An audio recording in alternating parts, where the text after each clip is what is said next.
یہ وہ وقت تھا جب انسان کی زندگی صرف بقا کی جنگ تھی۔ سرد ہوائیں، خالی میدان اور ہر لمحہ موت کا خطرہ ترا۔ رات کی تاریکی میں کچھ آنکھیں چمک رہی تھی۔ انسان خوفزدہ تھا مگر تجسس بھی بڑھ رہا تھا۔ ایک انسان نے ہمت کی، دشمن کو خوراک پیش کی۔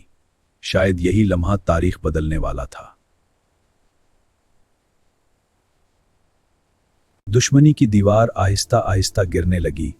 خوف کی جگہ اعتماد نے لے لی۔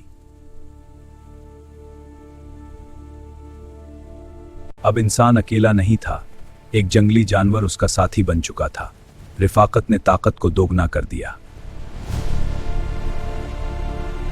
یوں خوف دوستی میں بدل گیا اور انسان نے پہلی بار ایک جنگلی جانور کو اپنا ساتھی بنا لیا۔ یہی رفاقت آگے چل کر کتے کی شکل اختیار کرنے والی تھی۔ کہانی شروع ہوتی ہے ایک جنگلی بھیڑیے سے جو سرد میدانوں میں اپنے جھنڈ کے ساتھ زندہ رہنے کی جدوجہد کر رہا تھا۔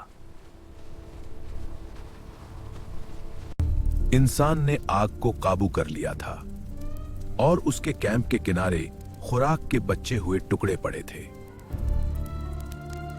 ایک بھیڑیا خوف اور تجسس کے درمیان جھولتا ہوا آگے بڑھا، دشمن کے قریب آنے کی جرات کر بیٹھا۔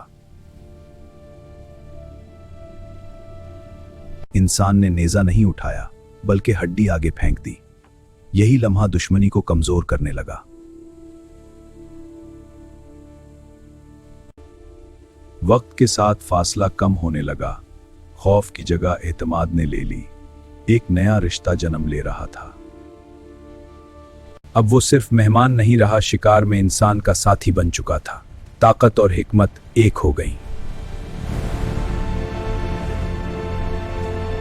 یوں ہزاروں سال پہلے ایک جنگلی بھیڑیا انسان کا وفادار ساتھی بن گیا اور تاریخ میں پہلی بار کتا وجود میں آیا۔ صدیوں کی آوارہ گردی کے بعد انسان نے ایک جگہ ٹھہرنے کا فیصلہ کیا۔ یہیں سے ایک نئے دور کا آغاز ہوا۔ انسان نے زمین میں بیج بوئے اور انتظار کرنے لگا کہ فطرت اسے کیا عطا کرے گی۔ شکار کے بجائے انسان نے سوچا، کیوں نہ جانوروں کو زندہ رکھا جائے۔ یوں بکریوں کو قابو کرنے کی کوشش شروع ہوئی۔ جانوروں کے لیے لکڑی اور ٹہنیوں سے باڑے بنائے گئے۔ کھردرے کپڑوں اور جانوروں کی کھالوں میں ملبوس لوگ اب انہیں اپنا حصہ سمجھنے لگے تھے۔ جنگل پیچھے رہ گیا اور گاؤں نئی پہچان بن گیا۔ کھردرے لباس اور تھکے چہروں کے ساتھ وہ نئی امید پال رہے تھے۔ دودھ نے زندگی کا رخ بدل دیا۔ اب رزق صرف نیزے کی نوک پر نہیں تھا۔ بیل اور گائے نے انسان کے ہاتھ مضبوط کر دیے۔ مٹی نرم ہونے لگی اور کھیتی نے نئی طاقت پکڑی۔ محنت اب پہلے سے زیادہ بامانی ہو گئی تھی۔ پرانی کھالوں اور سادہ بنے کپڑوں میں ملبوس لوگ ایک نئی تہذیب کی بنیاد رکھ رہے تھے۔ مویشیوں نے گاؤں کو خوراک، محنت اور تجارت سے جوڑ دیا۔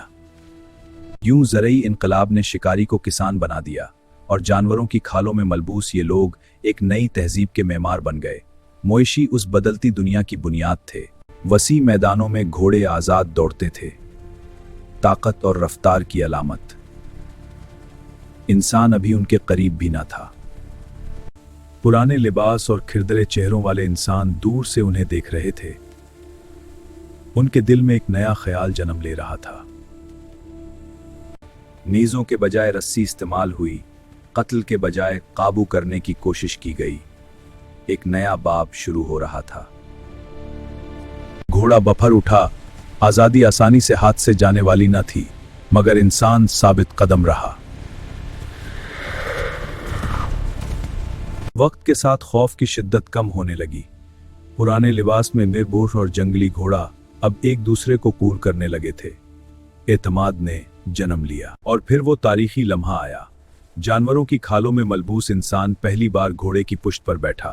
زمین اب پہلے جیسی نہ رہی، دنیا چھوٹی محسوس ہونے لگی۔ رفتار نے فاصلے مٹا دیے، طاقت نے انسان کو نئی برتری دی۔ کھردرے لباس میں ملبوس یہ انسان اب پہلے سے زیادہ مضبوط تھا۔ جنگ کے میدان میں گھوڑا انسان کی سب سے بڑی قوت بن گیا۔ کھالوں کے لباس میں ملبوس جنگجو اب تیزی اور بہادری کے ساتھ دشمن کا سامنا کرتے تھے۔ یوں گھوڑے اور سواری نے تہذیب کا رخ بدل دیا۔